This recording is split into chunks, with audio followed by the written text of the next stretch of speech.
and gentlemen, Legend in My Spare Time podcast. This podcast is a proud member of the IHOP Network, the International House of Podcasts. Hey there, this is everyone's favorite women's champion, Mickey James, and you are listening to Legend in My Spare Time podcast. Legend in My Spare Time. Legend in My Spare Time contains themes and subjects that may not be suitable for everyone listening. If you're easily offended, we suggest you get your podcast on elsewhere. Motherfucker. Legend in My Spare Time.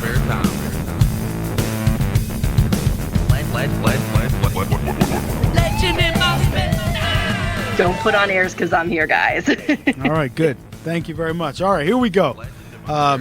Welcome, ladies and gentlemen, boys and girls, listeners all around the world, to a brand new edition of your favorite podcaster's favorite podcast. That's right, Legend in My Spare Time is back, baby. Make sure you follow us at Legend Podcast. I'm the one and only Matt Lees, and of course, if it's LIMST, then my man's got to be here too. My hetero life mate, my work wife, my podcast wife, the most exciting man in podcasting, Just Jonny, ladies and gentlemen. Hello. Terrific as always, John. Thank you so much for your input, buddy. Well, I can't let the fans down, can I? No, definitely not. Listeners, just before we started, Just Jonny and I had a lover's spat, but these things happen, and we've decided to move forward. It's one of those things. You set a time. The time was not, the time came, and then the thing that we agreed upon didn't happen. And I was like, if this was going back 12 years ago, before mobile phones, your ass would have been left in the dust. Yeah. We wouldn't have been talking on, we wouldn't have been doing a podcast either, but still. I kind of think I see your point, I guess. You sure showed me, buddy. It's wonderful to see wonderful to hear you again, my friend. I haven't seen you in many hours. Many, many hours. All right, so folks, it's a special edition this week. They're all special, but this one's extra special because we have a very special guest. I just said special a lot of times in a sentence. Now, is it special? Listeners of our buddies at the IHOP Network, the International House of Retweet Network, will be no stranger to the patron saint, Oh, don't call me out, Johnny. Shut up and I can edit it. Don't say nothing and I can edit it. It'll be clean. It'll be clean. The patron saint of podcasts, Librarian Kate. Welcome to the show. It's wonderful to finally be able to speak with you. Yeah, it's so wonderful you guys have to be here. I mentioned this earlier, but you are actually the first IHOP podcast that I've been on. Not the first podcast ever, but the first IHOP podcast I've been on. That's right. And of course, we're the best. We all know we're the best one anyway. We all get it. We're not talking about it. You are the longest tenured, if I remember, because you've been at this. It's going to be in October, 10 years. That's right. That's a long. That's a long time in podcasting. That's a long time that's a long time to accomplish nothing, ladies and gentlemen. But at least I can say I'm an OG. So yeah, 10 years this October for myself. Not just Johnny, but he's the longest standing, I think, and he's the favorite. He's the listener's heart, I think. It feels like it's been 10 years. Yeah, it's because we're pretty much married, buddy. This is it now. We're grandfathered in. It's too late for us. There's no turning back. None. Run. Now, the listeners know all of our bullshit. But so, Librarian Kate, for listeners who don't know us, you are calling us, I want to say New York, but I know it's not. It's New York metropolitan area. Right. I live in Connecticut. I'm in a part of Connecticut that's about an hour away from New York City. It's near Stamford, Connecticut. So if any of you guys, if listeners of a certain age, who particularly women, but men could have read these books too, the Babysitters Club books, I kind of live in the area where the Babysitters Club took place. But to keep it simple, stupid, it's the New York City metro area where it is raining something fierce right now. Let me tell y'all. Well, firstly, John, she called you stupid. And secondly, I have no idea what those books were, and I never read them. Of course not. Absolutely not, because I am a man and I drink beer and make fire. You've never done either. I've certainly drank beer, sir. Shandies do not count. Says the guy who drank a cup of tea with his pinky out at the Wheatus concert. I'm sorry, that is just badass as fuck. Who does that? Oh, wait, only me. right? I don't want to be like the rest of everyone drinking beer. That's true. No, got to stand out from the crowd. Go That's true. against the grain. You know, he's right. Past least traveled. He's right, because it was at a private, like, the sound check of Wheatus, right? And you busted out your pinky with your cup of tea. It wasn't like it was just us, them, and maybe a few other people. Yeah, that's true. You know what? I retract my statement. You're the man, buddy. I will tell you that I have discovered something that I think is a little silly that is now becoming a thing in the States in terms of alcoholic beverages. It's called spiked seltzer.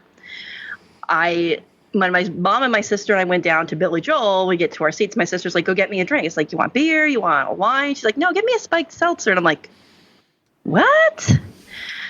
Okay, go over. Okay, one beer for me. I need a black cherry spiked seltzer. And she's like, I love these. These are so good. She's like, try it. So I take a sip. I'm like, so basically you're telling me it's like boozy seltzer? No. No. How hipster can you get at this point? So seltzer, Johnny, is just like fizzy water. Oh. Oh, sparkling water is still water. Yeah, still exactly. Water. Yeah. It doesn't sound call nice. It spiked seltzer? Like, I've spiked my own drink. Yeah, isn't that so? What's the booze in it? What's the alcohol content? I don't know. I barely tasted anything that resembled alcohol. Yeah. I'm sort of kind of like, if you just wanted a fizzy water or a seltzer, just get a seltzer. Yeah. I've now paid like a ridiculous markup on a drink that doesn't even taste like a drink. Yeah, like a little tiny bit of vodka topped up with fizzy water. $20. You're about right, actually. It was a little, probably just like a shot of vodka or a shot of gin or something. Well, definitely not gin because I would have tasted the gin. But it was like a shot of vodka in a fizzy water. I paid $10 for it. I'm, of course, saying all these things in my head because I do not want to pick a fight with my sister because she's the one that drove to the concert. Mm-hmm. That's true. You never want to pick a fight with the driver. No, she would have left me in Philadelphia, believe me. But now you just got to remember that. So the next time instead of run and you drive, you can then pick something completely random and get her to order it. Yeah. See, now you start planning the revenge. I can remember that. Speaking of you can order it, I remember my good old buddy Greg and I probably 20 years ago going through a Tim Hortons drive-thru, middle of winter. I have two stories to share about this. One of which is I thought I invented a genius commercial. And I'm going to tell you guys that one first. Because during my high school years, I'm going to be humble, but I came up with two genius commercial ideas, neither of which the companies ever got back to me and weren't interested in. But that's another story. That's their failure. Anyway. Yeah, but is this like my comic idea that I swear to God I came up with it? The 10 Cloverfield plane. Well, I mean, I don't know. Yeah, Just Jonny claims that was his idea first. The 10 Cloverfield Lane. The only difference was it was with zombies and not aliens. That's right. Well, I back you up on that. So the drive-in coffee place commercial. All right, I'll set the scene. It's the middle of a Canadian winter. Lots of snow, John. Yeah, like really high snow banks. Well, I like the snow, I do. And it's cold. You wouldn't like this snow, right, Kate? He doesn't know real snow. Yeah, you come to America, you come to Canada, you gotta know real snow. Like, that's right. 2 feet on the ground, schools are closed. Depending on where you live, you're either not leaving the house or you just get the snow tires on and you go to get Tim Hortons, or in the States we have Dunkin' Donuts, which is like a Tim Hortons. Yeah. And you get coffee and sweets. Yeah. So the two you get two dudes. It does have to be dudes, Connie. Two guys in a car pulling up to the drive-thru. They order hot chocolates or whatever, and then when they get to the window and the person hands them their drinks, they set the drinks basically in their crotches between their legs, where you would hold a coffee if you were driving. And because it's the middle of winter, it's cold. Both guys immediately go, and then the titles read Tim Hortons, keeping you warm all winter. Okay, that is actually pretty genius. That's $1 million commercial, I think. That is $1 million commercial. That is pretty genius. But did I hear back from the marketing of Tim Hortons at the time? No, I fucking didn't. Now, that was obviously when you were back in high school. So this is pre-social media. Yeah. Today, you can just ping Tim Hortons on Twitter and be like, hey, I have this fabulous idea for a commercial, and see what happens. Yeah, well, today we could just make it ourselves and just send it. Yeah, just to say this. There you go. Yeah. Make it yourselves.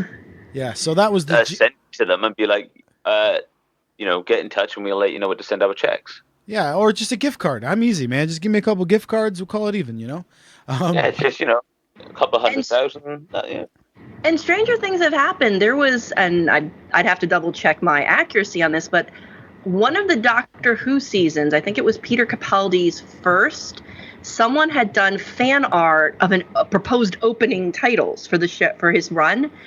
The BBC seized on that and use that as inspiration for some of their titles, and I am assuming they gave him proper compensation. But hey, in this day and age, anything can happen. Anything. Speaking of Doctor Who, that's literally filmed around us. Just Johnny's a massive fan too. And remind me, we're both aliens. Yeah, pretty much. We look like we could be in Doctor Who, so they just film our everyday life and build the show around me and Matt and I. That's right. But remind me of Doctor Who, and we'll come back to it, and I'll tell you about the story about when we met Peter Capaldi. So I was talking about the coffee drinks. So we're going through the drive-thru. My buddy Greg says, "What do you want?" And I remember saying, "Oh, get me a large mocha with whipped cream and sprinkles." And he's just looking at me. And he says, "You go on and order that girly shit yourself. I am not saying that to a human being." Aww. He wouldn't order my drink, so I had to order it myself. It's fine, no problem. But that was my story, and it didn't hit as well as I wanted it to. But fuck you, Greg, if you're listening. Sometimes you just have a craving for something a little more that isn't like straight black coffee that's blacker than your soul. Right. Sometimes you want a little treat. Exactly. Allegedly, after some oregano.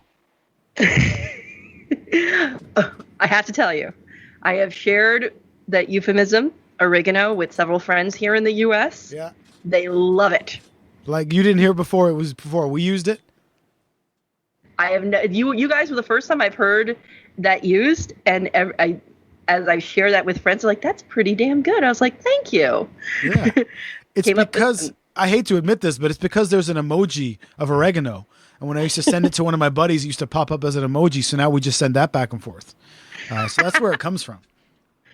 I remember one time at one of my old jobs on the topic of oregano, I used to be big into loose green tea. And I had a little teapot with a little infuser, and I'd be steeping my tea at work, and my head of HR walks by, and he's looking at me making the tea, and he's looking, and he's like, "That looks like stuff I smoked in college." I looked at him and said, "Bernie, that's way too much insight into your college years than I needed to know, because you are old enough to be my father." Mm-hmm. Oh, that was going to be that dirt oregano too then, back then. Allegedly. Allegedly. Wow, this conversation makes me feel like my taste buds are quite bland, because I don't use no spices. No. Like no thyme, no cumin, no oregano, nothing. No. I mean, look, Johnny, I love you. I consider you my brother, but you disgust me sometimes, my friend. It's the eating habits. That's what I mean. I'm sorry. But chicken breast with just ketchup on it? Get the fuck out of here. No. Plain chicken breast. Oh, it's not like it's a bloody barbecue chicken breast with tomato sauce on there. It's just plain chicken breast with tomato sauce. No. Yeah. Well, no. A diet, admittedly, you probably shouldn't be having ketchup because there's high sugars, but when you eat nothing but meat and pretty much meat and eggs, yeah, but that's you got to splash different flavors of sauce on there. You don't moan about the Nando's piri piri mayonnaise that I buy. Yeah, because that sounds delicious. But I've tried so hard, Kate. I've told this man, let me make you something delicious. Like, I know I can get you to be into veggies and stuff. Let me make you something delicious. And it's like a kid when you're like, clean your room. Clean your room. No, I don't want to. I don't like it. I don't want to. I'm not going to eat them. I don't like it. I'm like, dude, I never used to like veggies either. Maybe wish I was never born. Let me hook you up. And he's like, no, I don't want to. But ketchup? Ketchup for me is reserved for hamburgers. And French fries. Yeah. And that's it. And Lord, do not put a ketchup on a hot dog. No, sorry. That is Criminal offense. Oh, see, I'm jumping to the other side now, and I'm saying ketchup on hot dogs for show. Ketchup, mustard, and relish. Hit me. No, just ketchup. No, ketchup, mustard, and relish. Relish too close to vegetables.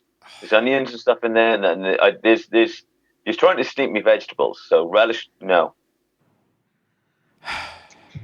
But it's not in the U.S., and maybe happens in the U.K., but it's not so much ketchup that divides people like this. Do you know what it is that really you want to watch, like sibling versus sibling or parent versus child or lovers against each other? Mm-hmm. Ask them if pineapple belongs on a pizza. All right, I'm here to tell you, yes, it fucking does. No, And I'm team no, it does not. Well, it depends if you're team oregano, because then you'll be like, pineapple, pizza? Yep, I'm in. Fuck it. Or if you don't like pineapple. Shocker. Yeah, but okay, so here we go. What would be your pizza order, Kate? Okay. I am a purist, so I am more of the give me tomato sauce, give me some cheese. If you're going to put anything else on it, it's got to be either pepperoni or meatball. Okay. And it's got to be thin crusted, not like super crispy. Right. I'm not trying to eat a fucking loaf of bread, right? That said, there is a time and a place for a deep dish pizza. Like if you go to Chicago, you have to have deep dish pizza. But when you're in New York, you are eating on the go. You want to get that pizza, get it on a plate. If they're smart, they put the paper plate in the bag. You walk out of the pizza place and you can fold it, eat it, and walk. Delicious. If the pizza's like that, that's all you need. Delicious. Johnny? Oh, wait. First, no, let's do it this way. Just give me a minute, Johnny. Kate, I bet you $1 million you can't guess what this motherfucker likes on his pizza. Now, I've seen having been to the UK twice in my life, I've seen some weird shit y'all put on your pizza. Well, I don't put me in with him as far as food, please. Hey, no. You're way worse. You're Canadian. You're normal. That's right. Thank you. No, as long as I don't say pineapple, I've already beat you because you put pineapple. So you know. No, stay right. Tuned. I mean, broccoli is the weirdest thing I can think of right now. I've seen pizza in the UK that's had corn on it when I'm sort of like, what are you all? What the hell? London? But corn doesn't translate because like I see corn all the time on pizzas, like pre-made pizzas. Delicious. By the way, it's delicious. But don't think the UK because you'll go way wrong. Don't think just him, just Johnny. Okay. From the conversations we've had, even just a few moments ago, I bet you can't guess what he picks to have on his pizza. Because I know this because during our last game night, my man brought some pizzas over. One for myself and Rachel, the normals, and one for him. I wouldn't say normal. All right. I've got no clue. John, do you want to tell her? Yes, but I just want to sort of say that obviously you have said either meatballs or pepperoni. So just the one. For me, it's plain chicken, like unflavored just chicken breast. I have tried that on pizza. It doesn't necessarily work. No. How is that worse than pineapple? Well, but because you at least got to have like barbecue chicken or spicy chicken and combine it with some other stuff. My pizza would be ham, bacon, and onions. But I'm okay with pineapple, is what I'm saying. But it's still better. Kate, if you had to eat just plain chicken breast or a Hawaiian pizza, which one are you going to have? I'm going to go with the chicken breast. Really? Yeah. Don't take his side. Yeah. That kind of backfired a bit there, didn't it? Oh, there's going to be But I have to be really, really, really, really, really drunk. That's fair. I'll just leave it at, I'm going to have to be really, really drunk for that. Yeah, but over here, a Hawaiian pizza has pineapple on there. So you're going to eat pineapple pizza sober? Yes. No, I don't see it. In fact, next game night, I'm going to make you bring me a Hawaiian pizza just to bother you. Oh, no, yeah, that kind of shit doesn't bother me at all. Like, I used to work in places, I used to chop vegetables all the time. I don't care as long as I don't have to eat them. But you like curry. If I make you a nice veggie curry, will you try it? Oh.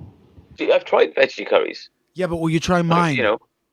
It depends. Like, if the bits in it are quite big and like chunky, then probably I'll try it. But No, I don't do that. I'm not going to do that to you. I'm not going to hit you like Well, that. you had me at veggie curry, Matt. Yeah, you well, had me at veggie curry. Look, it's That is- extremely delicious. That is the one thing that I miss tremendously when I would go to the UK is getting a good motherfucking curry. Oh, hell yeah. No, Johnny, I won't do you like that, man. There won't be any big chunks of anything or anything like that. It'll just be a nice, smooth, creamy veggie curry with chunks of potato. And I know you like potato. Oh, I do like potato. I'll try very hard to make sure you don't see any herbs. Okay, princess? Herbs and spices. Although Yeah, I see you have herbs and spices in the curries you eat at work. So Yeah, again though, because it's made for me. We had this conversation yesterday. If it's free, my stepdad makes amazing curries. So it's like, if it's given to me, if I have to do it myself, I'm just gonna have chicken breast and rice. You know, but like if someone does it for me, I'll be like, yeah, thank you. you had spag ball for a long run too. Yeah, for like what, 6 weeks? Yeah. Like I'd eat the same thing every day in work. Oh. It's prep. It's done for me. I don't have to think about it. I microwave it. Yeah, but that's rough. I find it hard to eat the same lunch every day. Yeah, you gotta vary it up a little bit. Agreed. Yeah, but Treat yourself. Go out. I don't know if you can like walk to places by your office, but treat yourself. Go out for lunch every once in a while, or order in if that's easy for you to do. But yeah, I can't do the same thing every single day. No, it's hard work. We're limited, very, very limited for options, unfortunately. We have a canteen in our work that sells food, the same thing every day. allegedly. But not good options. We're talking about our lunch options, ladies and gentlemen. Very exciting. Maybe the listeners will tell us what they have for lunch, and we can be the most exciting podcast in history. What do you think? Stranger things. Well, it is my lunch hour at work, if you think true. about it. So It's it's true. appropriate conversation. It's true. You should be given an award because you've chosen to spend your lunch break with us. No, it's no problem. I work remotely out of my home 2 days a week, so it's real easy for me to slide on into your podcast and hang around. I wish Just Jonny would work from home Oh, I would love that. Love it. because we do work, as everyone knows, in the same spot. So Anyway, so we had a couple other little ditties we thought we could chat about. The first of which Just Jonny kind of brings to my attention because he's kind of I don't want to say a conspiracy nut because that's not accurate, right? But No, just a general nut. well, yeah, obviously, but especially recently, you've been talking to people at work who have come to me on the side and said, "I'm gonna knock your buddy out, man." In jest. In jest. You say in jest. I don't know, man. But anyway, and that's about obviously Area 51. Do you want to talk us through this at first, Johnny, and then we can chat about this shit? Basically, it was the whole, as I say, an outsider, as someone that doesn't live in the States, seeing all this media attention that apparently all these people storming Area 51 in September is getting. And, To get some answers. yeah, to apparently find out what's going on. What's your thoughts on this? You think that there could be something there? Well, if there was something there, it's not there now, motherfuckers, because you told them you were coming. Yeah, in fact, the U.S. Air Force has actually said any attempt to illegally access the area is highly discouraged. And I was sitting there laughing, thinking, you're going to storm Area 51, but you're going to give us 2 months' notice. I appreciate the good manners. You don't want to show up at somebody's house unannounced. You want to make sure they've got time to clean, get the good snacks, restock the liquor. But the whole point of the raid idea is a surprise. It's a terrible idea. Yeah, it's also like if you throw a house party on the weekend and your mom says she'll be home 3:00 Monday, right? Like, it's ridiculous. She ain't gonna catch you out if she tells you when she's getting home. Please, Johnny, go ahead. But again, like as an outsider, it's one of those things that's like, don't know how to say this without sounding crass. I've never seen so many people be disappointed at once, because either none of them's going to turn up and there's going to be like 4 people there being like, should we do this? And they're like, no, fuck this. Yeah. Or a massive crowd turns up. They're just going to fire a few warning shots or maybe send over a jet and they're going to be like, oh yeah, fuck this. They got napalm. Right. All they have to do, it's kind of like, all they have to do is come out and kill one dude. right? Mm-hmm. Like send the soldier out to grab one guy and be like, you want to see Area 51? Blam! There's Area 51. Now fuck off. Yeah. And you tell me how many people are going to be like, guns. yo, shit just got real. I'm going home, right? It makes me think of Scary Movie when the dude walks in to do the seance and sees the chick spitting puke everywhere and he just goes, fuck this, and walks back out. That would have been me. It's like, okay, I'm out. Yeah. I'm out. This got real. I'm leaving. So I think it's ridiculous. People are saying like they can't stop all of us. And yeah, they can, man. Yes, they can. Yeah. That's literally their job. They are the military. It is literally their job to be able to stop you if necessary. Mm-hmm. Absolutely. But you know what the best thing, though, to come out of this? The memes. Oh, absolutely. Yes. The memes, the jokes, you name it. That's the best part of this whole thing. I love the Daenerys one when she's doing that really shit-eating grin, and it says, like, the government can't kill 250,000 people. And it's like the government, and it's just her with that, like, I'm sure you guys know the one with that grin on her face. I'm just looking at that. She's like, hold my beer, bitches. Yeah, right. Hold my beer. Well, there are some positives. First positive being that they're going to stream it live, which is fantastic. It gets even better, though, because they're streaming live at like 3 a.m., which is like 9 a.m. for me and Just Jonny. So we can check that shit out. Workday. Right? Well, actually, wait a second. It's 3 a.m. local time. Which is that Vegas. Would be the Vegas. So that's 6 a.m. for me in New York. Right. And it's another 5 hours. So that'd be like 11 a.m. That's like, and let me just see what day of the week, September 20th. That's breakfast time. Perfect. That's like get a cup of coffee, cup of tea, early lunch. That's pure entertainment right there. Yeah. Well, so we're looking at 6, 7, 8, 9, 10. Yeah, like 12 o'clock? Noon. Yeah, that's lunch hour entertainment. Come on. That's right. And we know our boss will come with us, Just Jonny. Yeah. Like, oh, by the way, we're going to watch the raid. Are you down? He's like, fuck yeah. Yeah, let's go to my car. My car's bigger. Let's go to my car. Very excited for this. And good luck, all of you. I mean, you know, it's kind of like natural selection, in my opinion, because the most of the people that are going to show up to this thing probably should have been eating Tide Pods, you know, but they stopped them doing that. Mm-hmm. So let's go ahead and let them clear themselves out this way, you know? Natural selection. This is kind of like, you know, where you're standing on the sideline and you're giving really bad advice to like a kid, like, yeah, you can make that jump. Go do it. Right. This is what I feel like being an outsider, being like, fuck yeah, go do it. They can't stop you all. Yeah, watch this. They're going to fucking... Yeah. But no chance that we would go, I don't think. Oh, God, fuck no. Well, maybe. No.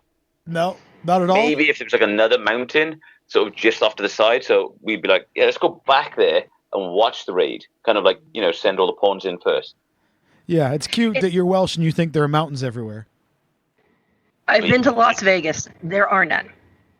We're in big trouble. You go to work up a mountain, you walk home, it's up a mountain. It doesn't. I don't know how it works, but everywhere over here is a mountain. All of it. It's like we live in Middle Earth.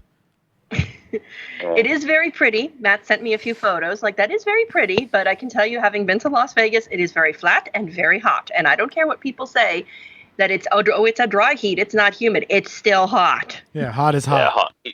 Yeah. Just Jonny does not like the heat. He likes it even less than I do.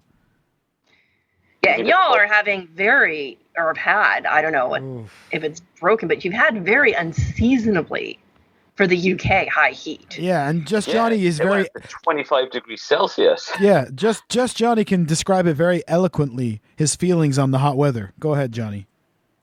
Wait, do I? Yeah, you kind of say it every time we walk out of our building at work. This is disgusting. Fucking disgusting. It's horrible. Fucking disgusting. But then, you know, certain people in this heat will then sit in their car and with the heating on. Yeah. It's like, what's wrong with you? Yeah, that's my mother, folks.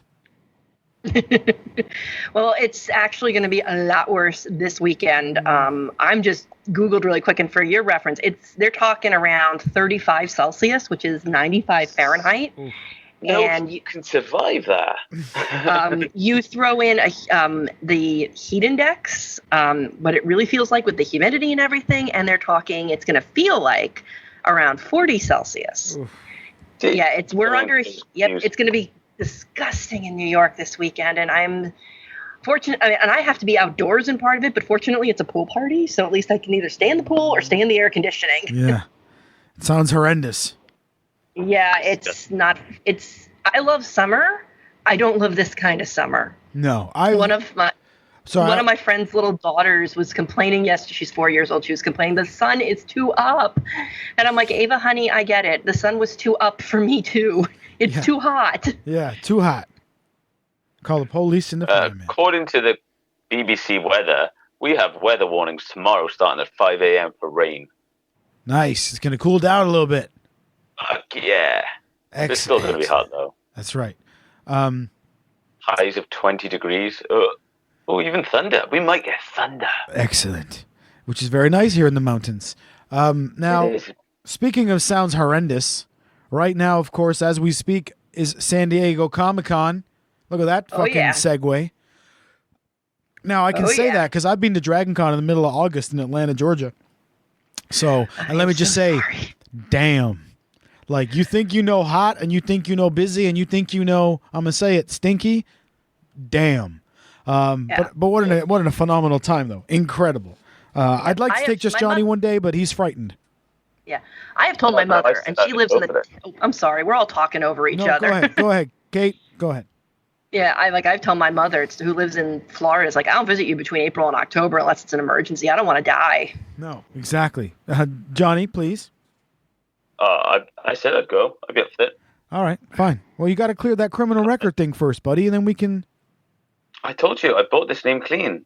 There's no record on this name. All right, good. Finally. Thank fuck. Ever since the incident. The incident. The incident. Yeah, we don't talk about that. There's legal things and paperwork, and it's a whole kind of mess. But what isn't a mess is Comic-Con, right, folks? Mm-hmm. Which I can imagine it being quite a mess. Sounds horrendous. I don't think it's hard because I would want to go, but I also have no fucking interest in going. Because there's just, if it wasn't for the people, right? That's exactly the problem, because we went to like a small time video game con here in the UK, and you remember you couldn't even get up to the counters to look at the merch because there was such a crowd of people moving like an ocean, right? Yeah, there was like 20 people or something. Yeah, and they kept bumping into us and moving us out of the way, and then I didn't get those WWF Hasbros because I didn't see them, and then that dude walked by me with the clear bag of them. Do you remember that, motherfucker? And you were like, you distracted him, I'll steal them.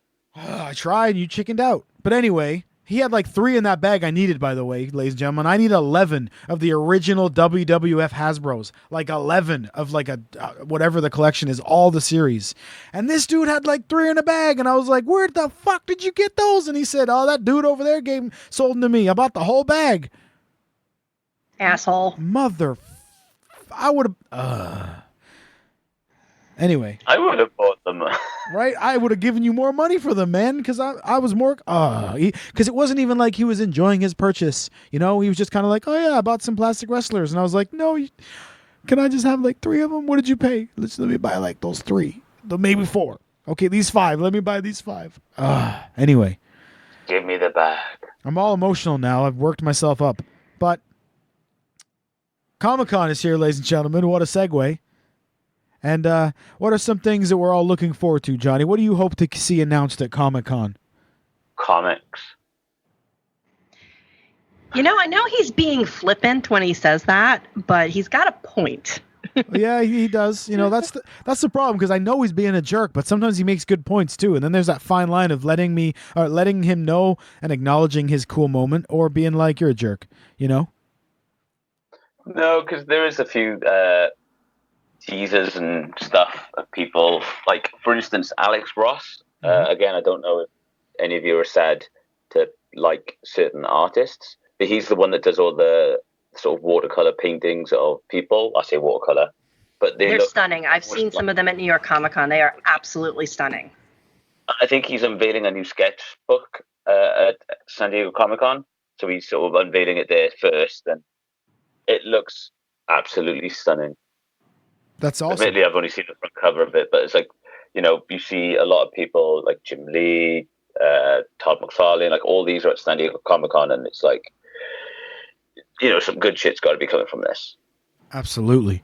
I saw a thing for like X-Men, which originally I thought said Marvel Studios, but it said Marvel Comics, obviously. But it was like something like an announcement coming soon. And it was just like the red X logo. Yeah, my guess is that's connected to, so Jonathan Hickman, comic book writer who did the Fantastic Four for Marvel a couple of years ago, is actually coming in and he is sort of torching the entire X-Men, comic line at Marvel to the ground. And he's just doing 2 series, and one is called House of X and one is called Powers of X, or Powers of 10. So I think we're going to get some news about what to expect from that particular series, which is kicking off, I think, next week. Mm-hmm. Let me just look at I am just quickly going to look at my list because I have my pull list all done for next week. Okay, let's see. Well, I for one am intrigued. If they're going to reboot and start over with X-Men and I can just start at 1, I for one will certainly check out the first issue. Yeah, Marvel, for all its faults, and Marvel started doing this in the comic side last year, is they did what they called, or fans were calling, like fresh start, and they rebooted a lot of their series with new number ones, and it's great because again it allows you to jump on and not have to worry about what one of my friends calls endless continuity. And with the X-Men, it is kind of that way because there's just so much continuity. Yeah, but not only that, then you've got like 4 because you'd have like Ultimate. Well, no, that's cancelled now. But you get sort of Uncanny, Extraordinary, Astonishing. Yep. And it's like, are these all linked? Like, what? Like, where's this dude? Like, and it's the same few people in them all. Like the same, your basic, I don't know, Cyclops, Wolverine, Storm, and you're like, so are they all linked? Different universes? What? Like, it just never gets addressed. Yeah, and when you have limited funds, you can't be expected to buy all these issues. A lot of my friends have Marvel has a service here in the US. I don't know if it's available in the UK. It's called Marvel Unlimited, and you pay something like $100 US for a year, and you get access digitally to Marvel's back catalog. So, for example, if I wanted to read the Dark Phoenix saga and get the bad taste out of that movie out of my mouth, I can go ahead and read that on Marvel Unlimited. Mm-hmm. Well, especially now talking about movies, especially when it comes to X-Men movies. I don't know if Johnny feels the same way, but for me, it's enough already, man. Like, I haven't seen this recent one, but I'm pretty sure I've seen this most recent one, if you know what I mean. Yeah, don't waste your money on Dark Phoenix. I'll tell you all that right now. But someone who's started with Wolverine and therefore went into being an X-Men fan. But with this, all the films, since day one, I've not been a big fan. I understand what they were trying to do following the Ultimate Universe. So I can't remember if Spider-Man created the Ultimate Universe or if it was X-Men 1. So I think it was Spider-Man, the first Tobey Maguire one, wasn't it? And then they launched their Ultimate Universe and they tried to follow X-Men as if it was realistic, which I thought was a brave attempt, but they just changed too much. Yeah. And even after the first Iron Man came out, they continued making like realistic films. And it's like, if Iron Man has proved anything, it's that you can go full comic and it works. Definitely. Because I don't know how to quantify this in pretty words, but like I watch Avengers for the first time and I'm there like a kid on Christmas, wide-eyed going, look at this. This is amazing. That never once happened to me in any of the X-Men movies ever. I never had that moment where I was like, I'm in, goosebumps, I popped. Never. Like I don't know why that is, but like it happens to me in the Avengers movies, you get that minute where you're like, oh, it's really cool. It never happened for me with X-Men. Yeah, there's more epic storytelling in the Avengers movies. And the X-Men, I feel like they've tried and it falls kind of flat. The only one that I really, really liked was Logan. And that was definitely more of a character-driven X-Men story than, okay, let's have them do cool shit. Yeah, because I like that one as well. But I also think like you don't even get the costumes, man. Like, give me the cool 92 costumes because that's what we're all here for, right? Mm-hmm. Like even in the I don't know if it was Avengers 1 or Captain America, the first Avenger, when they have that moment where he's doing like I was going to call it a burlesque show, but maybe that's what it is for the ladies. But he's doing like the touring, like I'm Captain America, hi everybody, or whatever. I think there's a moment in there where he's in like the full-on comic book costume with the red and white stripes on his chest with the blue chest plate. It's only for a few seconds, but when you get that, you're like, Yeah, that's the costume from the, just like when we saw fucking Detective Pikachu and Just Johnny's whispering to my wife and they're giggling when certain Pokemon are on screen. You got to give us those little moments, even if it's just for a second. Mm-hmm. I didn't get any of that from X-Men. No, and I was at a press screening for X-Men Dark Phoenix, and I have never been in a movie where you hear a pin drop in the audience. Now, I react to films, and my better half, Mr. Librarian Kate, as I'll call him, to respect his privacy, he'll give me, the dirty, shut up. But I'm sitting in this screening, and there's occasional funny moments where I start laughing, and nothing, you're not hearing a thing. And I left that screening thinking, what a way to end your franchise. What a whimper to end your franchise. Yeah, if it was me, I would have went something akin to sort of Ragnarok, like X-Men style. Just get people in, even if you've never even introduced them or referenced them. Just put everyone in and have a massive blowout. Well, hopefully now Marvel can do that because Marvel seemed to do it right. Yeah, they did it right with Endgame. I lost track of it. Endgame is one of those films, and you have to see it more than once because you miss things the first time. Oh, definitely. Yes. And what I loved about Endgame was it kind of comparatively for me, it made me feel like when I was younger and I used to watch wrestling, and when I was still really enjoyed it and didn't just watch it bitterly like an ex-wife that I just kind of keep my eye on, like, bitch, what are you up to? But I'm not really interested. But I remember moments where you kind of forget, like, Just Johnny always makes fun of me, but we all know wrestling's a work, okay? It's a choreographed dance. But sometimes when you're watching it, just like when you're watching Game of Thrones and you forget that's not a real fucking dragon, sometimes you forget it's not a real competition and you get pop. You get worked into the moment, right? And you kind of get big about it. Yeah. And that for me happened with Endgame, and I can remember a moment, even though I knew it wasn't going to happen, but when all the circles started to appear, spoiler alert if you're a moron and still haven't seen it, all the circles appear and you get all the extra characters just for a second, and I remember just for a split second thinking, are they going to give us the X-Men? Because they could have, right? Like, surely digitally they could have done something, but I guess, I knew reality sinks in and that's never going to happen, but what a moment that would have been. Yeah, and I know in that particular scene, when it starts with, you hear Sam saying to Cap, on your left, just calling back to the movie. It's like, as it built, I was like, yes, the family's back together. Right? And because that line was built in other movies, it's like Goosey's. It's like Goosebump moment where you're like, that's so clever that they just slid that in there and somebody else wouldn't even think twice about it. But if you catch it, maybe the second or third time you watch it, but you're like, that's so clever that they fucking worked that out. Little Easter eggs mean a lot. Now, have y'all seen Deadpool 2? Yes. Okay.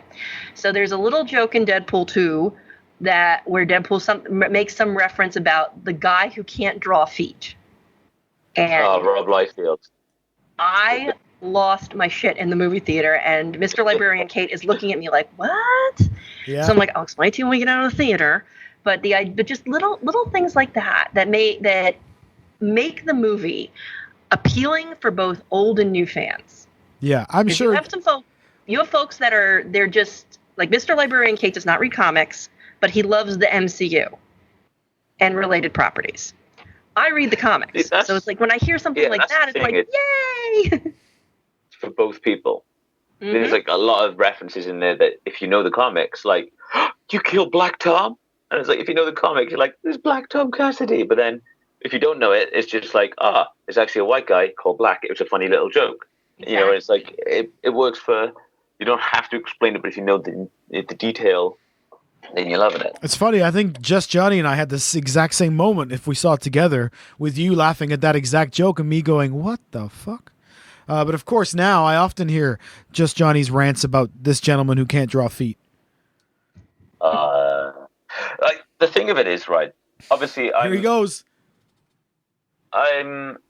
If you give me time, I think the only reason that Rob Liefeld, again, I might offend you with this. The only reason he keeps getting work is because he can spit out work quite fast. So he's probably, we need this. It's an X-Men title. We need it out, in a month or whatever. He's like, yeah, I can do it.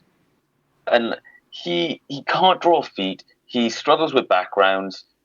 All of his guns are just tubes. And you're thinking, for a professional comic book artist who maybe back in the 90s where everything was veiny and big and everyone had like leg pouches, shoulder pouches, big shoulder pads. You were like, that was the style.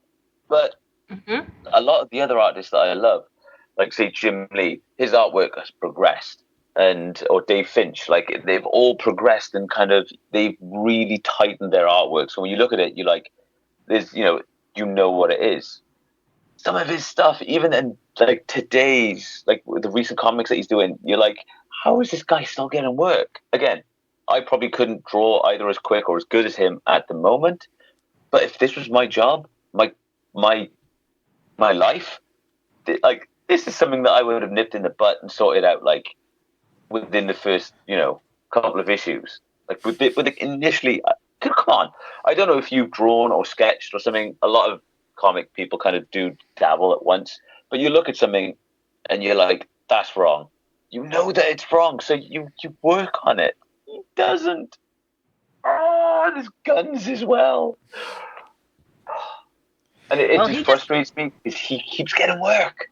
Yeah, he just got a new G.I. Joe series that's going to launch next year. And he's going to ruin it. Well, he's not going to, but I think he might ruin it. Like the only thing that I think that can save it is if you had a really good author and like the story kind of, I think he's writing it too. Oh, it's going to die because G.I. Joe, a lot of them have guns. And like, you can't put all the G.I. Joe in shitty fucking block masks and just like, you can't put like Deadpool in G.I. Joe because a lot of his characters are just the exact same character that he's used 100 times, just with like a slightly different version. Like, I know, let's just give him bigger shoulder pads. Let's just give him a different mask. A lot of them are regurgitated people. Not only is this the most passionate I've ever heard you sound on this podcast, it's also the longest stream of chatting to yourself you've ever gone on, and I think it's beautiful. But you know what? I know my number 1 and number 2 G.I. Joe fans, they're going to eat this comic up because it's Snake Eyes. And one of them has a Snake Eyes tattoo, and I know he is going to be buying every single damn issue of this. He's going to complain about it, but it's Snake Eyes. He's going to buy every single one. Oh, yeah, exactly. Yeah. I buy every Ghostbusters comic regardless of whether the first issue is good or not. A lot of them are good, and some of these crossovers are not good. And to bring it back, I read the Doctor Who comics, and some of them they've improved. I will say that. For a project, I've been reading the very first series Titan did with Doctor Who, and it's painful. Let me tell you, it is very painful. But they've made strides. They've listened to fans, and they took the opportunity that with Jodie Whittaker's run to torch everything they've ever done with Doctor Who to the ground and restart it. And it's not perfect, but it's getting better. Titan, unfortunately, has this really bad habit of switching up artists on every single issue. And it's really, they're getting better at it. But with the 11th Doctor ones, it's kind of like, none of these, have you looked at a photo of fucking Matt Smith? This does not look like Matt Smith. And what do you want? Yeah, and you can't be changing artists midstream. I'm way too OCD for that shit. It is bad for continuity. But what they've done is they're trying to keep one artist on a particular 4-issue arc. So there's that little bit of continuity arc to arc. And the artists are a little, I think they talk to each other more because with a couple of exceptions, things look pretty similar from issue to issue, even if like there's a guest artist on it or it's, the end of one arc, the start of another. So. Yeah, Johnny reads a lot of comics, but I just basically read anything Ghostbusters. That's about it. The most recent one is Transformers Ghostbusters. That is like a little 80s nerd child's wet dream. Yeah. Yeah, of course. And of course, we're speaking about Comic-Con again, but they announced today crossover WWE and Ghostbusters action figures. Okay, that would be cool. So I'm the definition of just shut up and take my money, of course. But I'm also the nerd who's like, I'm already not happy with these. And of course, I'm sure my wife Rachel thinks I'm crazy because right away I was like, because they've announced it. They look awesome, by the way. You've got a green see-through Undertaker as your ghost. And then as the 4 Ghostbusters, so you got them in their traditional wrestling gear, but then they're wearing kind of like the Ghostbusters jumpsuit. You got Shawn Michaels, The Rock, Steve Austin, and John Cena. Now, they look cool, but they're in like cotton or like material sewn together jumpsuits. And and they just kind of never look right on an action figure. I don't know how to explain it. They just never look. Yeah. It kind of looks like when you see old movies where they filmed miniatures in the water, and you may think I'm crazy, both of you, but then the water never looks like it's the right size. You know what I'm like? You can tell it's a model, and you're like, well, those splashes, those drops of water aren't big enough to be what we're supposed to be doing here. Am I the only one? Yeah, I'm looking at the pictures right now, and I like the Rock one. I think of the 4, that's the one I would get, but that's one of the wrestlers I have the biggest attachment to. Him and Bret Hart. Bret Hart's my boy. My sister loved Bret Hart growing up, and she still follows him on social media. And I'm like, I can see why, girl. I can see why. Hey, I'm gonna say it. He's a handsome man. Mm-hmm. And we've told the story on the show before of when I met him. What an amazing dude! You couldn't wish your hero to be nicer. You know what I mean? So yeah, what a tremendous human being. Johnny doesn't know who that is. He just thinks he's some dude in pink tights. But we don't talk about wrestling with Johnny. He was around when I was actually into wrestling. Well, I say into wrestling. I used to watch it. Because it was Brett and Owen. They were a tag team. Yeah, but this is stretching the limit of my knowledge now. This is like really pushing the bounds. I remember 2 guys that used to wear red, like American football shoulder pads with black spikes. The Legion of Doom. Yeah. Hawk and Animal. The Undertaker, because he's been there since the beginning. The Warrior. But yeah, like, I think when Andre the Giant was there as well. That's probably like my limit. Yeah. Well, you're missing out. Back then anyway. But yeah, these toys look amazing, but I don't like those jumpsuits. They look phony and fake. And I like how you both dodged my crazy water concept. So you both obviously disagree with me. Let me look at these again. No, I'm not talking about the figures. I'm talking about when you watch like a movie set in the ocean and then they cut to a scene with a miniature, right? And then the water never looks right because the water looks too small. Oh, yeah, you're right. So you're looking at a scene and you're like, well, look how small those water drops. Look how, right? Am I right?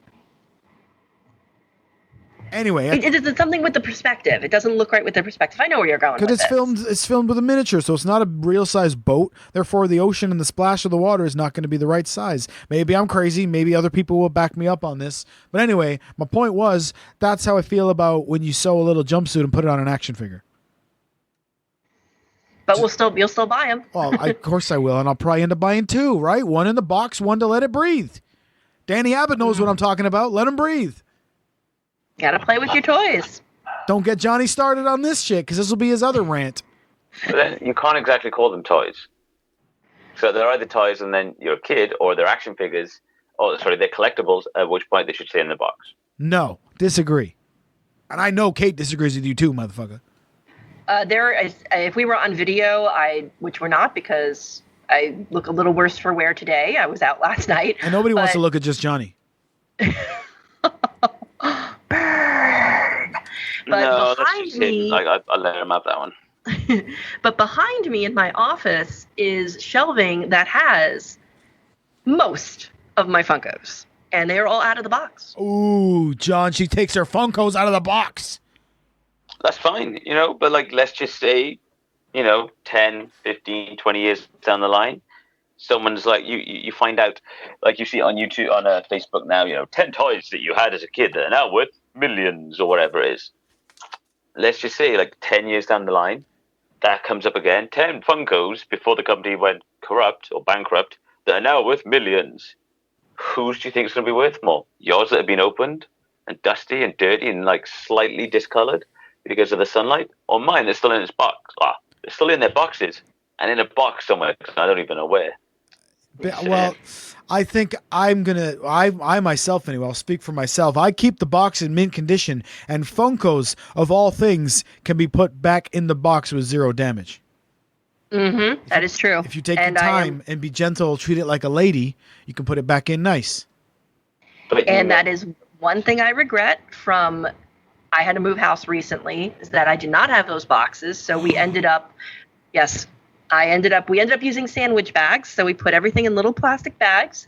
And with one exception, everything came through unscathed. Ooh, who did you lose? We lost Baby Groot. Ouch. But I got a replacement Baby Groot. That's for Christmas. That's good then. That's okay. I have a box of Lucy WWF Hasbro's behind me that are all individually Ziploc bagged because I am not a dirtbag, and you have to take care of them things. Yep.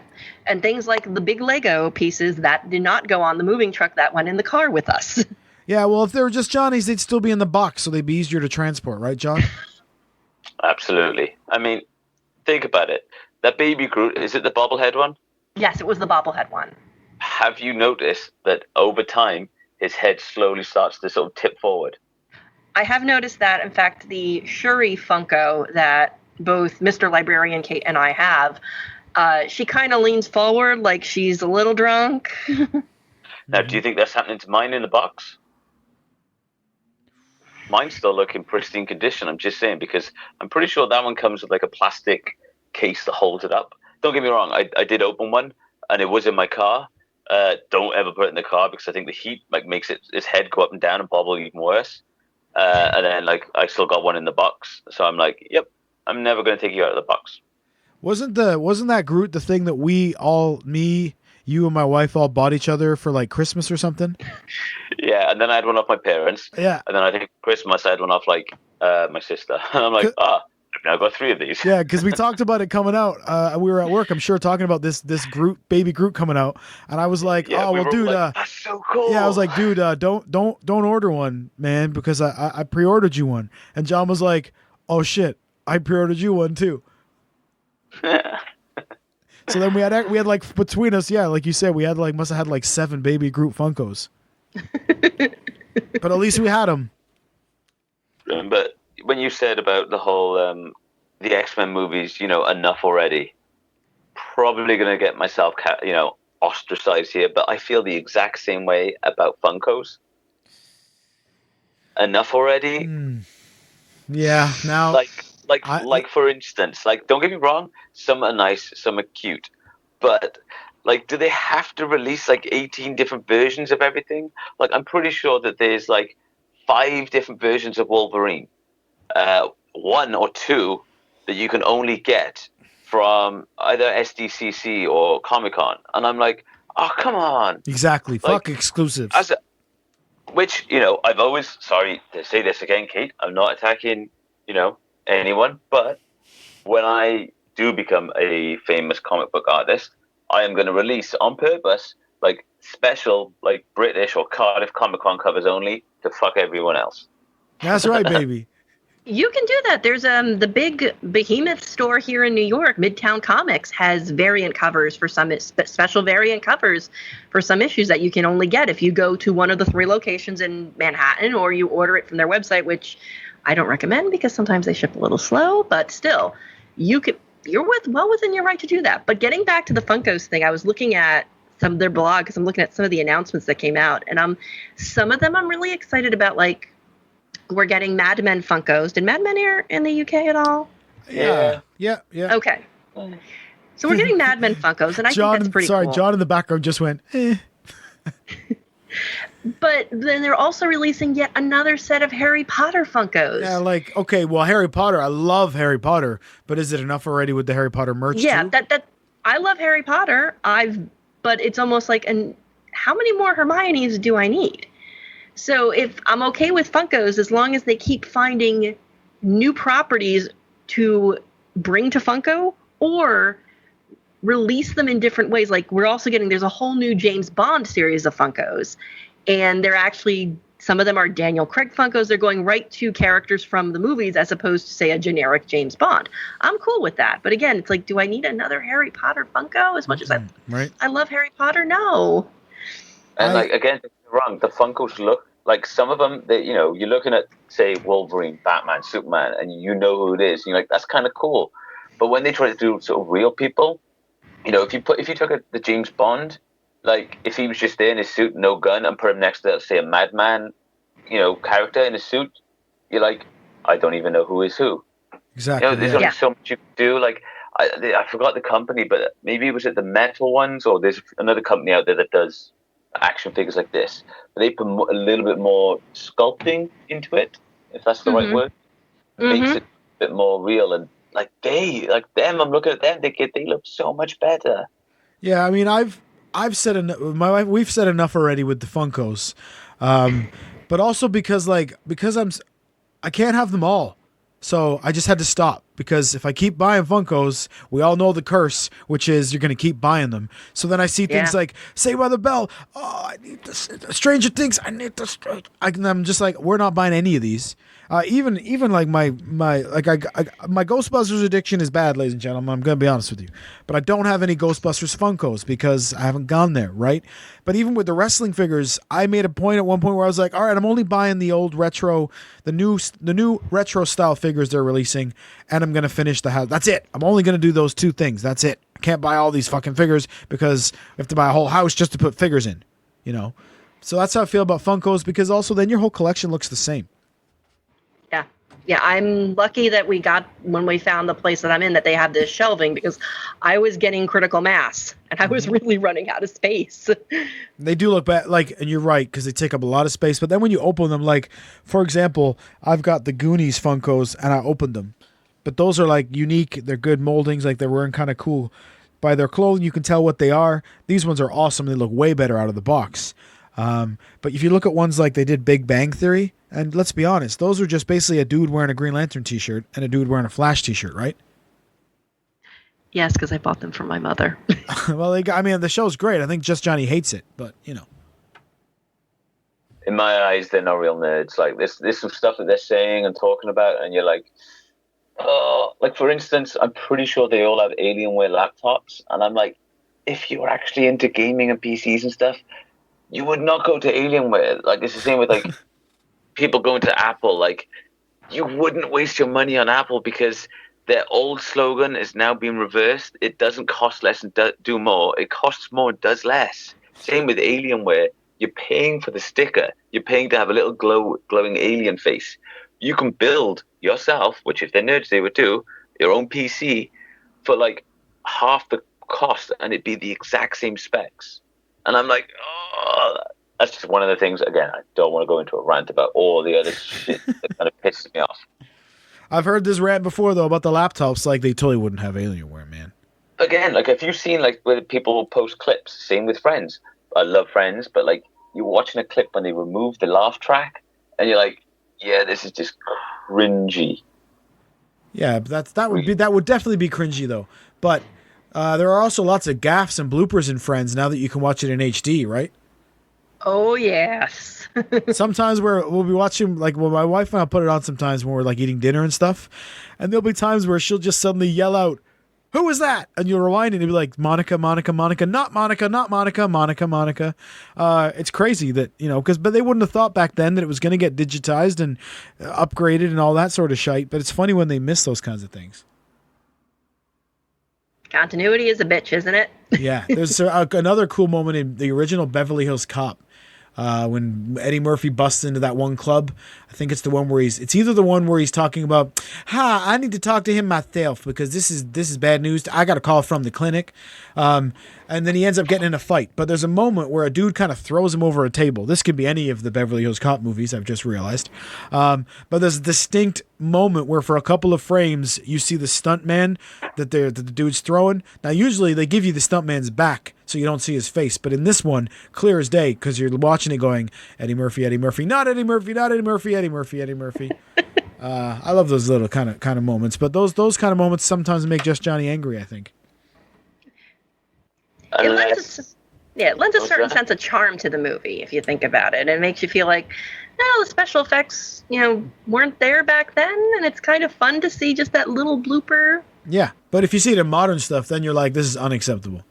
Exactly. It's like if I saw something like that in Captain Marvel, I would have been like, what the fuck? Or when you see the things in fucking Game of Thrones and there was the water bottle, and you're like, none of you saw that? God. Not one of you said, hey, man, anyone going to get that water bottle under the chair?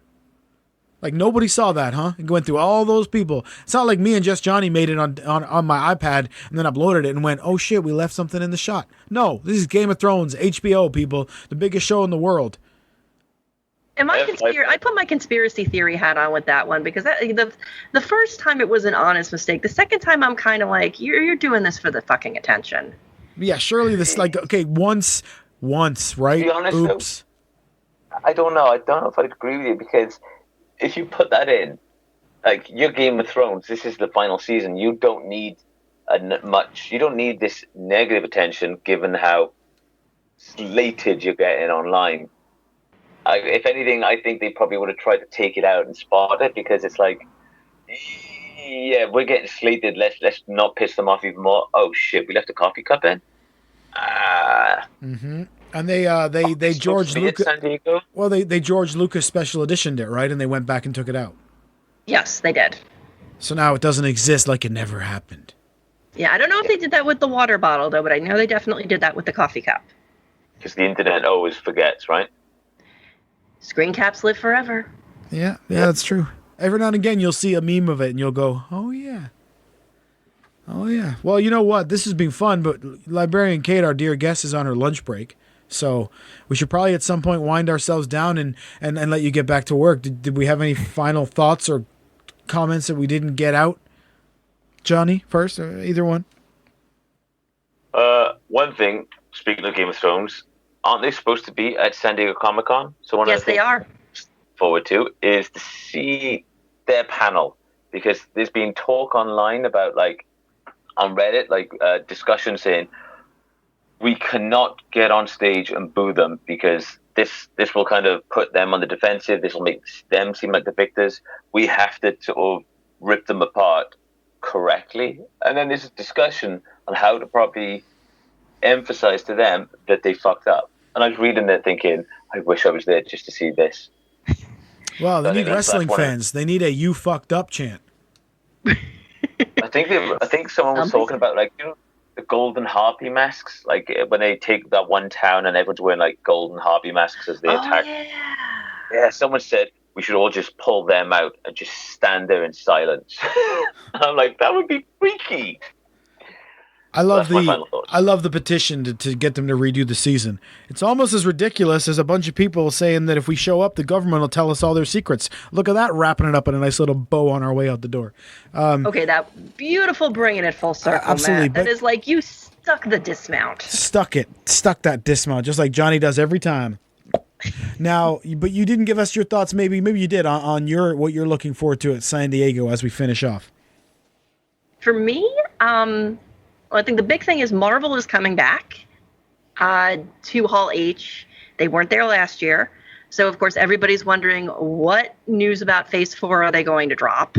Mm-hmm. There's also Star Wars is back in Hall H. I'm hoping maybe we get a little more on the Disney Plus series, The Mandalorian. I do not think we're going to see anything new for Rise of Skywalker. My theory that I threw this out to Will from Dudes in Toyland, and he totally agrees with me, is we're going to get the next major trailer for that during an American sporting event. Mm-hmm. Because Disney owns ESPN. They're going to put it on during either a National Football League game, because the NFL still owns 2 days of the week in this country, or a college football game. So I don't think we're gonna see anything majorly big out of Star Wars, or even to a certain extent Marvel, but I think we're gonna get something to keep us happy. Yeah. The big thing I'm looking forward to is a show called The Expanse. Yes. Okay, I have just Johnny's attention. Oh, yeah. They're having an event, and they have been teasing some big news coming this week. Mr. Librarian Kate, who introduced me to the show, and I theorized that it is going to be the release date for the 4th season on Amazon. I do not think they are going to be dropping it right now, because Amazon's The Boys drops next week, and I don't think Amazon I don't think Amazon is going to pull a Netflix and cannibalize its shows. But I think we're going to get an announcement about a premiere date, and I'm looking forward to that, because now that means I got to actually sit down and watch season 3. Oh, you haven't? I have not. I've watched the first 2 seasons. I have to dig back down into season 3. So I gotta. Mr. Librarian Kate's kind of been up my butt to catch up. So I'm very interested to see what they do, because season 3 obviously just continues pushing it, and then it kind of tangents into season 4 if it sticks to the books. And then I think at book 5 just goes in a completely different direction, which I kind of didn't read, because I read the back of it, and I'm like, I don't know how I feel about this. So you'd have to catch up and get back to me on Yes, this. I do have to. I do want to see what comes out of that. And I'm a big Supernatural fan, so I'm also eager to see what tidbits we're going to get, because we are getting the final season. After 15 years, this show has lasted through, at least if I've counted right, 3 presidents, 2 networks. Or 2? Did it cancel twice, or? It wasn't canceled. It moved networks. When I say moved networks, it was just that the original network became a new network. But it's a show that's 15 years is an accomplishment, and they're going out on their own terms. The other big thing that literally dropped about an hour before we started recording, Marvel's Agents of S.H.I.E.L.D. will end after season 7. So next summer is the end of Coulson and Company. Gotta be honest, I kind of lost interest in it. Yeah, me too. After like 1 season. The 5th season lost a lot of my interest. Which we just caught up on Netflix. I haven't watched this current season yet, but honestly, I'm at a point where the show really should have ended after season 4, because I thought that was one of the best storylines they did. But you can't fault if you're going to go out. The best thing to always do is go out on your own terms. Just so Supernatural's doing it, Agents of S.H.I.E.L.D. is doing it, Arrow is doing it. Go out and craft an ending to make the fans happy. Yep. Because it's definitely, I think that for me was part of that was the superhero fatigue thing, right? There's just too much to watch. You got to watch all the Marvel shows. You got to watch all the movies. Now you got to watch Agents of S.H.I.E.L.D. And I was just like, it's too much. I do not watch all the DC superhero shows. I watch, Mr. Librarian Kate watches all of them. We watch 2 of them together. And I've dabbled in a third, like in and out. But there's not enough hours in the day. No, it's too much stuff. That's also my beef with wrestling these days is there's just too much. Too much, too often, too long. And we can have a whole separate show about that. Yes, on indeed. A lot of levels. Indeed. Now, all right, so this has been wonderful. You young lady, should probably get back to work. I probably should. Just Jonny's got a busy social life. Yes, I do. As long as you have no follow-up questions. As he was informing me during our little lovers spat earlier tonight. So. Yeah, I'll go make a cup of tea. All right. Well, this has been real. With the pinky out? But that's right, with his pinky out. Obviously, I'm not a caveman. In his pajamas and his house coat. Your mama raised you with manners. Yes, I was brought up, not dragged up. That's correct, young man. Very, very well said. All right, so I always love trying to shoot for the ending the first time. So thank you for joining us, Kate. Thank you so much for having me. This was a lot of fun. Thank you. And Just Jonny, thanks for putting on pants. Even though the listeners can't tell, I appreciate it. You promised me you weren't package out. You promised. And then I said, are we videoing this? You said no. And then I said, as long as we're not videoing this, I'm wearing pants. I told you we had a guest. As long as we're not videoing this, I'm wearing pants. All right. So I'm sorry about him, folks. This has been another edition of your favorite podcaster's favorite podcast. I've been Matt Lees. She's been Librarian Kate. You messed it up, Matt. I didn't mess it up. You messed it up. No, you say I've been Just John. Do I? Yeah, you just said I've been Matt Lees. I thought we both say I'm Matt Lees. No. Are you serious? We don't? No. Oh, okay. That's the magic of editing. Ready? Here we go. We're going to do it again. I can't believe I just fucked up my own ending, but actually I can. I can completely believe it. When I played, just very quickly, when I played with Jay Walsh in Canada, it was ironic that he still, after like 8 years, knew my songs better than I did, but that's a whole other story. Yeah, and if you haven't watched some of those videos or listened to Matt do his music thing, you really, really, really have to, because he's fucking good. Oh, thank you very much. I appreciate it. Just Jonny also listens to my tunes in his car. Remember that, Just Jonny? Yeah, I was like, oh, this is awkward. And I was like, how the fuck did you... This was years ago, right? I hadn't released the track, and he's got it playing in his car, and I was like, where the fuck did you get this song? I was like, you put it on YouTube. I kind of took it down. He stole a song from me, from his buddy. How How rude. How rude. It was on it's on a public video sharing site. I just made it more easily listenable to me. And ultimately, I appreciate it. Anyway, this has been another edition of your favorite podcaster's favorite podcast. I've been Just Jonny. He's been... Who fucked it up now, buddy? Huh? Who's Mr. Hotshot now? It's not so funny, is it? And guess what? I'm not editing this either.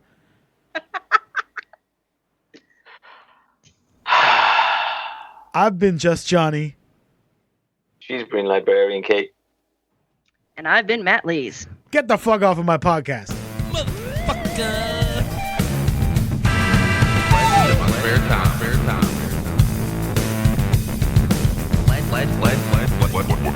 Legend in my spare time. There, we did it, John. It only took you like 6 takes. Even Kate was better than you. It was her first time, literally. Yeah, but to be fair, she went last. Like, it's easy to go last. Well, you should tell that to your girlfriend. Come on, that was a good one. You both no-sold me. You can't see me, but I'm giving you a golf clap. No, but that's genuinely funny. He said sometimes it's fun to go last, and I said tell that to your girlfriend because I was insinuating. Fine. Yeah, but doesn't that mean that she always goes first? Which is, you know, again, I was raised correctly, so... No, the joke was you go first, wasn't it? Wait, what? I'm tired. Look, folks. No. I appreciate you both doing this, for doing this, and it's clearly bedtime for Mr. Lees. I appreciate you are a man of early to bed, early to rise, because I am not.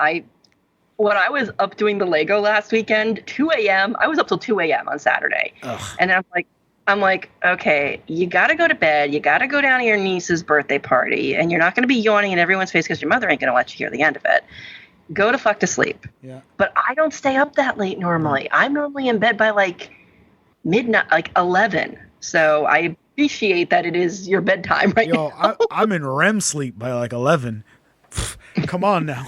But yeah, I remember we went to Wheatus. Remember, Johnny, our best friends Wheatus? I don't know if we've ever mentioned it on the show, but we're best friends with Wheatus, basically. Maybe a little. I don't remember you mentioning it too much. I mean, he liked another one of my tweets today. I'm just saying, you know, we're besties, obviously. But we were out pretty late, and all 3 of us were fucked for like 4 days, man. It was, yeah. I don't like this feeling anymore. I'm really tired. But anyway, look, thank you. You don't have anything to drink. I know, I didn't even drink, and I was fucked for 3 days. Anyway, thank you very much to both of you, but especially to Kate, because I always have to deal with John. But, you know, it's very nice to have you here, and shall all talk to you very soon. Sure. When is this going to drop, just out of curiosity? What time is it now? It's 2:30 New York time, so if my math is right, it's 7:30 in the UK. Literally now in a minute, as we say in Wales. So soon? Yeah, like probably within half an hour. Okay, you know what? Here's why. Nobody knows I did this. Right, cool. So would you rather me do it tomorrow? No, you do it today. Okay. Except Will and Sean from Dudes in Toyland. They're the only ones that know. Okay. And they were asking me, let me know when this drops. So I was like, I can text Will and be like, probably today? Yeah. But no, I kept it a secret from us. Like, they're the only IHOP people that know. No. Nobody else knows. All right. I just thought you meant you were going to get in trouble at work or something. But oh no. I'm we had major shit. We're late. We just had a lovers quarrel. We just had a bit of a spat, so we had to take a minute and deal with some shit. That's okay. I actually thought my meeting was going to run over because my manager was late, and I'm like, I don't want to make these guys like wait any longer. I already had you move it back once. Look, luckily Johnny is incredibly patient and understanding when people are running late, right, John? Yes, I am. He just threw a right strop because my iPad wasn't charged. Be nice, John. Yeah, exactly. Hey, come on, right? Every podcast night, it's always a case of, yeah, cool, I'll go home, I'll turn everything on, I'll set everything up, I'll chill for a bit, make a cuppa, you let me know when you're ready, and then boom. Who's the professional here? I'm the on-air talent. I'm just supposed to be a diva and make demands. He's the one that's supposed to set everything up. Hey, I'm the tits and ass today, literally, so. I am just a massive ass, so he's supposed to, you know. I still call bullshit. I don't make you wait every week. That's some bullshit. What's that famous that thing you like to say? And never let the truth get in the way of a good story. I'm proud of you when you use me against me, buddy. It hurts, but I'm so goddamn proud. Exactly. All right. Well, the introductions are over. I'm going to do my introduction, and we'll give her. But welcome. Okay. It's nice to finally have you on the show. Thank you for having me on the show. That's the big thing. And we did. Go ahead. Are we recording, by the way? I just want to make sure. We are now. I did not record John and I's little spat, but I am recording now. Okay, just wanted to make sure in case I don't say anything too incriminating. Yeah. But no, you guys are the first IHOP podcast that I've been on. Right. You're not the first podcast, as I've done some multiversity podcasts, but that's like work because I'm staff. But you are the first of the IHOP podcasts. What's IHOP? John, does that sound familiar to you? No, I think that you always go on about these bloody pancakes or something back home. Oh, yeah, pancakes. Pancake shops we did. Yeah, we had pancakes. Anyway, it's great to have you here.